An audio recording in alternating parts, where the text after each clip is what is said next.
भी सुनाना है क्योंकि किशनगंज ने एक इतिहास रचा है, एक तारीख लिखी है। इसलिए किशनगंज से वो सब भी सुनाना है जो दिल्ली तक आवाज नहीं जाती। अगर मेरी बात पहुंचे तो एक बार तालियां बजाकर मुझे इजाजत दे दीजिए। दोस्तों, मेरी बदनसीबी ये है कि जहां मुझे बहुत पहले आना चाहिए था, वहां बुलाने में आप सबने बहुत देर कर दी। लेकिन मैं शुक्रगुजार हूं अपने बड़े भाई इम्तियाज कौसर साहब का और मेरा छोटा भाई इमरान दानिश, जिन्होंने मुझे हुक्म दिया कि आपको किशनगंज आना है। और बहुत कम दिनों में इम्तियाज भाई से ऐसा रिश्ता बन गया कि उनका हुक्म मेरे लिए मलकुल मौत का हुक्म है, तो मुझे आना ही था। मैं बहुत कुछ नहीं बोलूंगा, 4 मिसरों से अपनी बात की शुरुआत करता हूं। जिस मिजाज के लिए जाना जाता हूं वहीं से शुरू करता हूं। बाबर भाई और मेरे दीगर शोराई कराम ने आज मुझे बहुत बड़ा बना दिया। मैं सच बताऊं, बहुत छोटा शायर हूं, तालिबे इल्म हूं, सीख रहा हूं, और जो कुछ भी टूटा फूटा मुझसे बन पड़ेगा। मैं कोशिश करूंगा कि आप जितनी देर तक सुनेंगे इंशाल्लाह मैं सुनाऊंगा।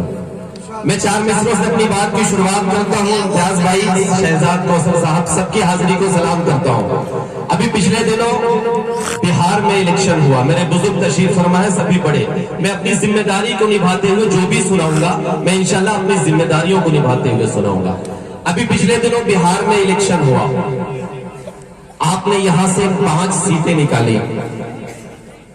मैं किसी पार्टी का हिमायती नहीं हूं, न किसी पार्टी का मुखालिफ हूं, लेकिन आपने एक ऐसी तारीख लिखी, आपने एक ऐसा इतिहास रचा जिसका मैसेज सिर्फ हिंदुस्तान ही नहीं बल्कि पूरी दुनिया में गया।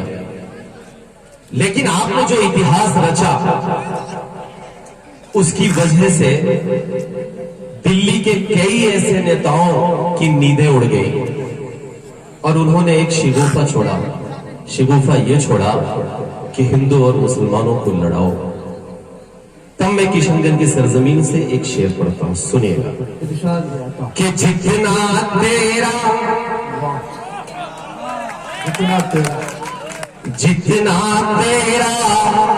उतना मेरा, सबको ये बतलाया जाए,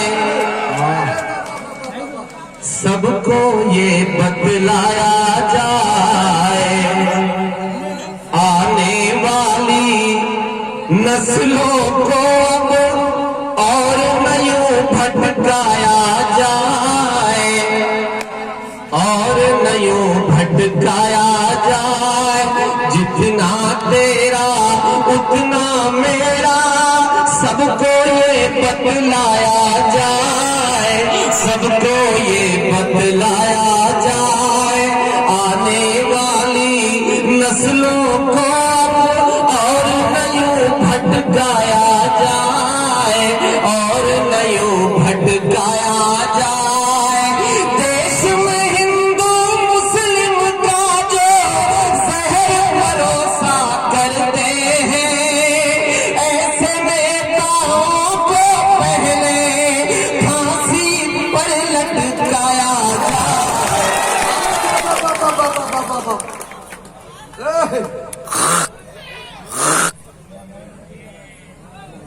एकदम से कुछ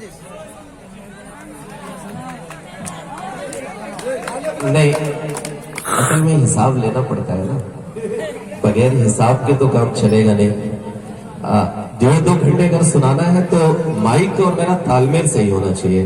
किशनगंज वाले जैसे हुकूमत और सियासत का तालमेल बना के चलते हैं, वैसे माइक का होना चाहिए। चलिए सुन,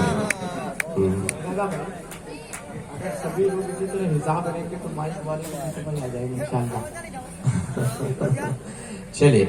कि जितना तेरा, अच्छा है, शाबाश। कि जितना तेरा उतना मेरा, सबको ये बतलाया जाए, सबको ये बतलाया जाए, आने वाली नस्लों को अब और न यूं भटकाया जाए, और न यूं भटकाया जाए।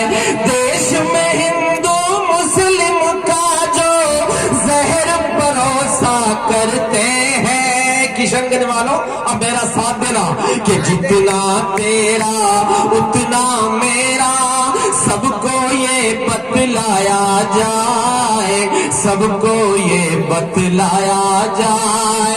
आने वाली नस्लों को अब और न यूं भटकाया जाए, और न यूं भटकाया जाए। देश में हिंदू मुस्लिम का जो जहर परोसा करते हैं, देश में हिंदू मुस्लिम का जो जहर परोसा करते हैं, ऐसे नेताओं को पहले फांसी पर लटकाया जाए। लेकिन उसके साथ साथ एक लफ्ज बड़ी शिद्दत से उछाला जाता है, गोदी मीडिया। मैं शेर पढ़ रहा हूं, सुने कि जितना तेरा, बाबर भाई अगर मेरी जिम्मेदारी नौजवानों की निभाई हो तो मुझे सभी का साथ मिले, सभी की दुआएं मिले। सुनिएगा कि जितना तेरा उतना मेरा, सबको ये बतलाया जाए, सबको ये बतलाया जाए। देश में हिंदू मुस्लिम का जो जहर परोसा करते हैं, ऐसे नेताओं को पहले फांसी पर लटकाया जाए। अब सुनिएगा कि नफरत के इन उठते ऊंचे शोलों को भी मंद करो, शोलों को भी मंद करो। जिसकी जितनी हद है उसको उस हद में पाबंद करो, उस हद में पाबंद करो। फर्ज कलम का भूल के जो सरकारों के दलाल बने। किशनगंज वालों, मैं जो बात कहने जा रहा हूं, अभी बाबर भाई ने एक बात कही, इम्तियाज भाई ने यकीनन एक बहुत अच्छी मुहिम की शुरुआत की। किशनगंज में 70% से ज्यादा आपकी आबादी है, लेकिन किशनगंज में कभी भी हिंदू मुस्लिम फसादात नहीं हुए। क्यों नहीं हुए जानते हो? क्योंकि यहाँ का हिंदू और मुसलमान एक साथ रहने की आदत डाल चुका है, मोहब्बत के साथ रहने की आदत डाल चुका है। इसलिए मैं एक बात कहना चाहता हूँ, आप जब टीवी खोलते हैं, चैनल चलता है, तो बड़ी अजीब अजीब तरह की मोहतरमाएं आपको बढ़ाने की कोशिश करती है। तब पढ़ता हूँ, इम्तियाज भाई आप सबका साथ मांगता हूँ, सुनेगा कि नफरत के इन ऊंचे उठते शोलों को भी मंद करो, शोलों को भी मंद करो। जिसकी जितनी हद है उसको उस हद में पाबंद करो, उस हद में पाबंद करो। फर्ज कलम का भूल के जो सरकारों के दलाल बने, तैयार रहना कि फर्ज कलम का भूल के जो सरकारों के दलाल बने। ऐसे टीवी चैनल, ऐसे अखबारों को बंद करो। पैगाम है, तालियां कमजोर है।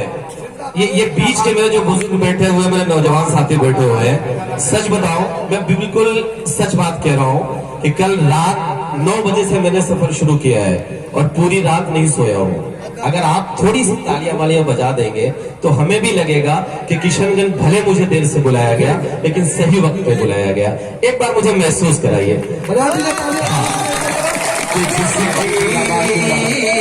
जिसकी जितनी हद है उसको उस हद में पाबंद करो, उस हद में पाबंद करो। फर्ज कलम का भूल के जो सरकारों के दलाल बने, ऐसे टीवी चैनल, ऐसे अखबारों को बंद करो, एक शेर में पढ़ता हूँ, आप सबकी दुआएं मांगता हूँ, सुनेगा कि खून बहे ना अपनों का और न कोई दंगा हो, और न कोई दंगा हो। एक हाथ में आबे ज़मज़म, एक हाथ में गंगा हो, एक हाथ में गंगा हो, एक हाथ में आबे ज़मज़म, एक हाथ में गंगा हो, एक हाथ में गंगा हो। जिसको जितना प्यार है देश से ये वो ही जाने, लेकिन हमसे हमारी वफादारी का सबूत मांगा जाता है। कभी ये कह दिया जाता है कि पाकिस्तान भेज दिया जाएगा, कभी ये कहा जाता है कि वोट देने का हक छीन लिया जाएगा। तब इम्तियाज भाई, बाबर भाई, एक बात मैं कहता हूँ, सुनिएगा, हाजिर करता हूँ कि खून बहे ना अपनों का और न कोई दंगा हो, और न कोई दंगा हो। जिसको जितना प्यार है देश से ये वो ही जाने, लेकिन मेरा तो अरमान यही है, मेरा कफन तिरंगा हो। खून बहे। वाह वाह वाह वाह। अरे जमाल भाई जिंदाबाद जिंदाबाद।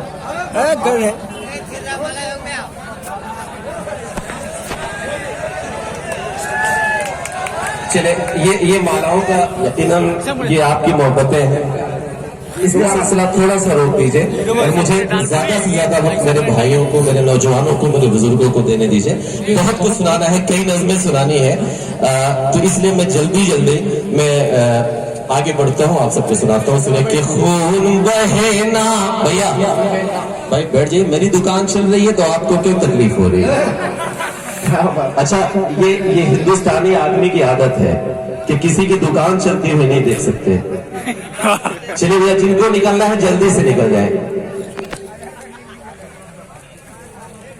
या तो इनको जाने दीजिए, इनको बैठा लीजिए अपनी जगह से। चलिए जल्दी जाइए, हालांकि कोई फायदा नहीं है जाने का। नहीं, मैं वो नहीं कहूंगा। चले, एक बार इम्तियाज भाई के लिए तालियां बजा दीजिए।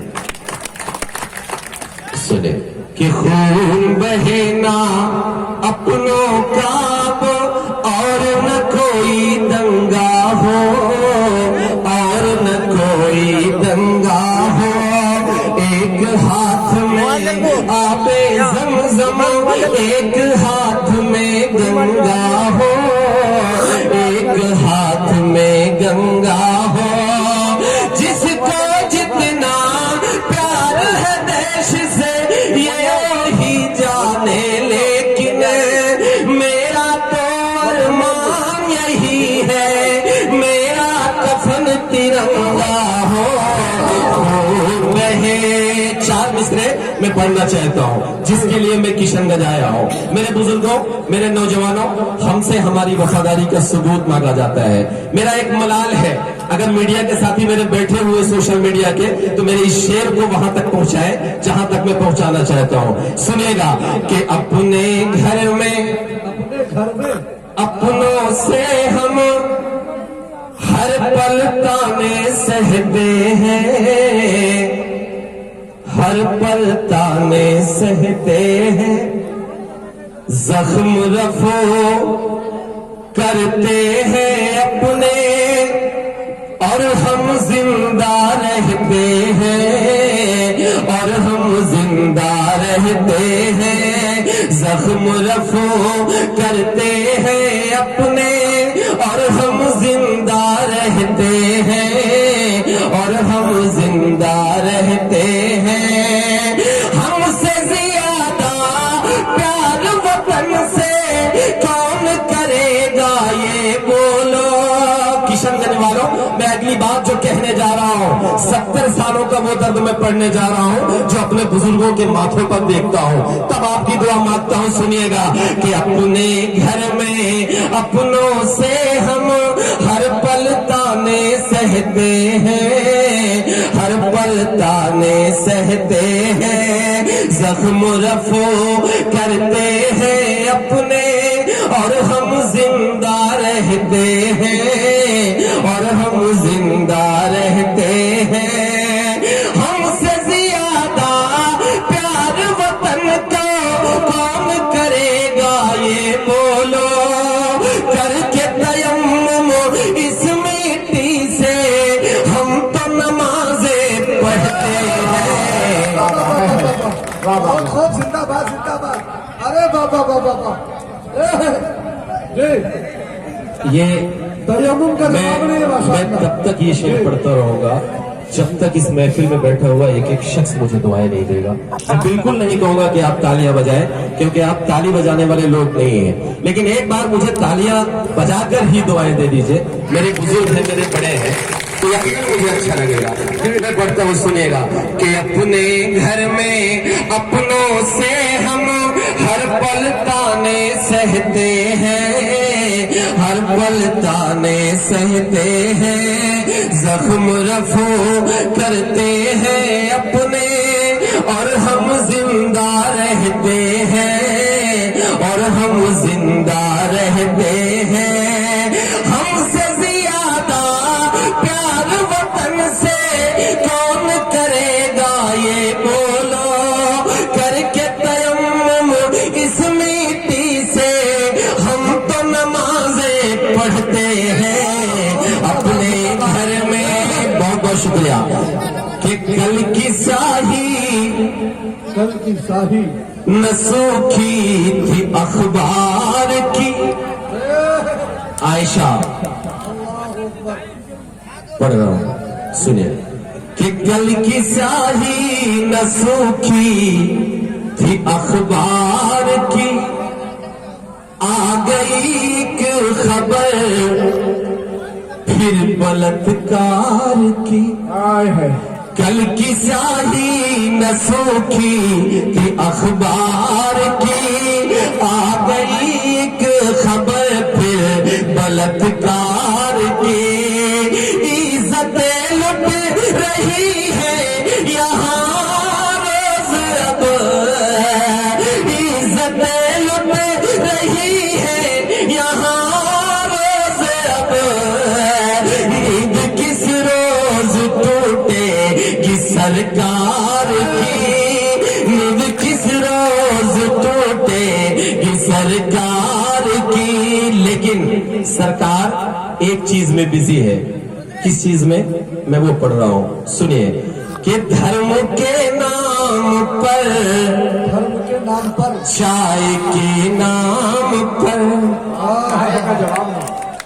चाय कि धर्म के नाम पर, चाय के नाम पर, आस्थाओं की एक राय के नाम पर, इस सदी में वतन की तराती है ये, इस सदी में वतन की तराती है ये। लोग मारे गए गाय के नाम पर, लोग मारे गए गाय के नाम पर। दोस्तों हक फरमाया है, हक है। बहुत बहुत शुक्रिया। जी वाह। अच्छा, ये डबल चल रहा है ना। चलिए एक नज्म मुझे सुनानी है। मेरे बुजुर्ग, मेरे उलमा इकराम बैठे हुए हैं। मैं कुछ काम की बात कर लूं तो मेरे ख्याल से ज्यादा बेहतर रहेगा। अक्सर ये होता है कि इम्तियाज भाई, कुर्बानी हमें देनी पड़ती है, मलाई कोई और काट ले जाता है। लेकिन चलिए, जितने लोग बैठे हुए हैं ये मेरे हिस्से के सबसे मुअज्जिज लोग हैं। एक बार मुझे ये तालियां अगर बजा के इजाजत दे देंगे तो मैं एक नज़्म सुनाना चाहता हूँ। दोस्तों, मेरे बुजुर्ग बैठे हुए हैं, मेरे उलमा इकराम बैठे हुए हैं। आजादी के बाद जब देश का बंटवारा हुआ तो हिंदुस्तान का मुसलमान हिजरत करके पाकिस्तान जाने लगा। अचानक जामा मस्जिद दिल्ली से मौलाना अबुल कलाम आजाद की तकरीर गुर्जी कि हिंदुस्तान की मस्जिदें, ये हिंदुस्तान की खानकाहें तुम्हें आवाज दे रही हैं, ये अपना देश छोड़कर मत जाओ। बस यहीं से नज्म शुरू करता हूं। मौलाना अबुल कलाम आजाद ने तकरीर करके मुसलमानों को रोका, लेकिन वक्त वक्त पर हमें पाकिस्तान भेजने की बात की जाती है। तब एक नज्म पढ़ता हूं, सुनिएगा, हाजिर करता हूं कि जादू न होगा नींदों से अब सोए हिंदुस्तान को, कोई किराएदार न समझे हिंदी मुसलमान को, कोई किराएदार न समझे हिंदी मुसलमान को। जंगे आजादी में शामिल, जंगे आजादी में शामिल जो पहला इंसान था वो भी मुसलमान था, वो भी मुसलमान था। जागना होगा नींदों से अब सोए हिंदुस्तान को, कोई किराएदार न समझे हिंदी मुसलमान को। जंगे आजादी में शामिल जो पहला इंसान था वो भी मुसलमान था, वो भी मुसलमान था। बंद पढ़ता हूं, आप सबकी दुआएं मांगता हूं। इब्राहिम भाई सुनिएगा कि जहर उगलने वाले क्या तारीख पुरानी भूल गए, देश को हमने अब तक जो दी सब कुर्बानी भूल गए। याद करो जब अंग्रेजों से कांप गई थी माटी,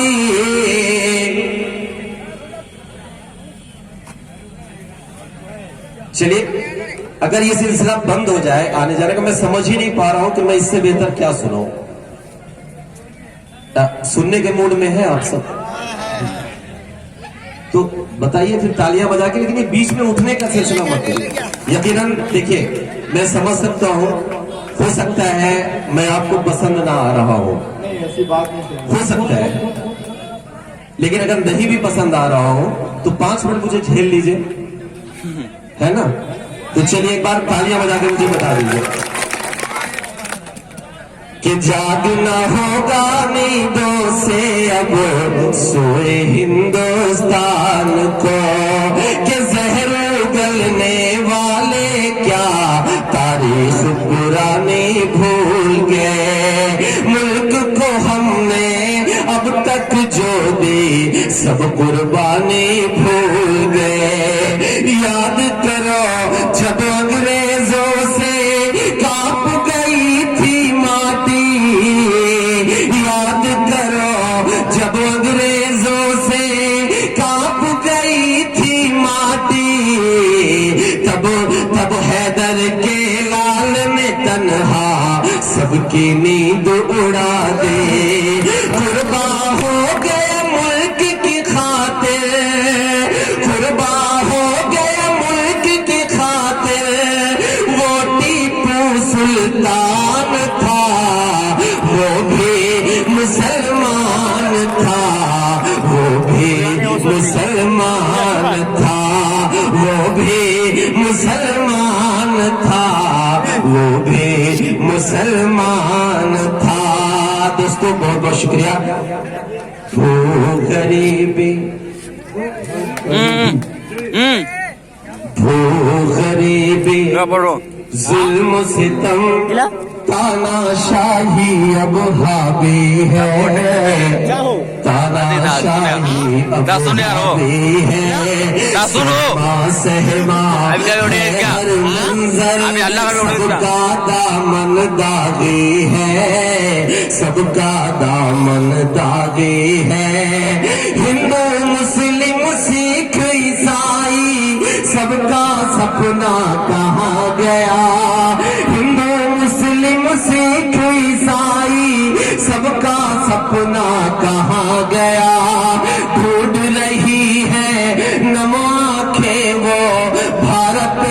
अपना कहाँ गया, गरीबी। बहुत खूब, जिंदाबाद जिंदाबाद जिंदाबाद जिंदाबाद। कौन सा भारत, वो मैं पढ़ रहा हूं कि जिस भारत की मिट्टी में आबे गंगा की अजमत थे, जिस भारत के सीने में हर एक की खातिर चाहत थी, जिस भारत के घर की जीनत मरियम अजमत सीता थे, जिस भारत के दिल में कुरान और होठों पर गीता थे, जिस भारत में नानक ने वहदत का गीत सुनाया था, वो भारत इकबाल ने जिसको रश के जना बताया था, जिस भारत की अज़ा में शामिल होकर शंखें बजती थी, जिस भारत की मूरत जुम्मन के हाथों से सजती थी, अशफाकुल्ला अशफाकुल्ला बिस्मिल का वो सूली चढ़ना कहाँ गया, सूली चढ़ना कहाँ गया, अशफाकुल्ला बिस्मिल का वो सूली चढ़ना कहाँ गया, ढूंढ रही है नम आंखें वो भारत अपना कहाँ गया, गरीबी। एक बार तालियां बजा दीजिए और इन्हीं तालियों के साथ मैं आखिरी बंद पढ़ के मैं अपनी जगह ले लेता हूँ, क्योंकि मुझे लग रहा है कि शायद आप सब थक चुके हैं, तो मुझे भी अपनी जगह पे बैठ जाना चाहिए। एक घंटा जी शायद भाई, एक घंटा और एक घंटा अच्छा, क्या ये हो सकता है कि जो पीछे लोग बैठे हुए हैं ये आगे आ जाएंगे, ऐसा हो सकता है? हाँ हो सकता है ना। आ जाए भाई आ जाए। असल बात है कि गजल की दुनिया में आप लोग इश्किया गजल में इतने गमचूर हो गए हैं। नहीं, मैं बताऊं, सुने एक मिनट अबरार, देखिए जहां तक इश्क की बात है तो मुझसे बेहतरीन इश्क कोई कर ही नहीं सकता, इसलिए नहीं कर सकता क्योंकि ऐसा कहा जाता है कि मैं देखने में भी ठीक ठाक हूँ, वो सारे काम कर सकता हूँ, लेकिन मेरी अपनी एक जिम्मेदारी है। अगर मैं किशनगंज आया हूँ तो मैं अपने बुजुर्गों को, मैं अपने बड़ों को मायूस नहीं कर सकता। मैं कुछ ऐसे सुना के जाना चाहता हूँ जिससे मैं याद किया जाऊँ, जिससे लगे कि मुशायरे का मकसद सिर्फ तालियां पीटना नहीं होता है। बाबर भाई, बहुत माफी के साथ कह रहा हूँ, पूरा देश घूमता हूँ, लेकिन मुशायरों का मकसद अगर सिर्फ तालियां पीटना हो तो यकीनन तालियां इससे ज्यादा मैं पिटवा सकता हूँ और कहिए मैं करके दिखा दूं। लेकिन मुशायरे का मकसद ये भी होता है कि हमारे जो नौजवान आए हुए हैं, हमारे जो भाई आए हुए हैं, ये यहाँ से कुछ सीख के जाए। ये एक दरसगाह है, मुशायरा सिर्फ तालियां पीटने की जगह नहीं है। इसलिए मैं पढ़ता हूँ, आखिरी बंद में पढ़ के मैं एक दो नज़्में और सुनाऊंगा अगर आप सबका हुक्म होगा। चच्चा सुनाऊं? हाँ, सुने कि भू गरीबी, सुनिएगा कि खून में भू गरीबी के खून में डूबा मंजर देश की, चीख न बन जाए एक दिन ये अपनी तहजीब कहीं, तारीख न बन जाए एक दिन, खून में डूबा मंजर देश की, चीख न बन जाए एक दिन ये अपनी तहजीब कहीं, तारीख न बन जाए एक दिन। मंदिर मस्जिद के झगड़ों में यूं ही घर बट जाएंगे, धीरे धीरे हम इतिहास के पन्नों से मिट जाएंगे। तब इस टूटे बिखरे मुल्क का नाम बताओ क्या दोगे, आने वाली नस्लों को पैगाम बताओ क्या दोगे। पुरखों की इस मिट्टी की पहचान कहाँ से लाओगे, मुझे बताओ फिर ये हिंदुस्तान कहाँ से लाओगे। काशी घाट पे बिस्मिल्लाह का राग वो जपना कहाँ गया, राग वो जपना कहाँ गया। काशी घाट पे बिस्मिल्लाह का राग वो जपना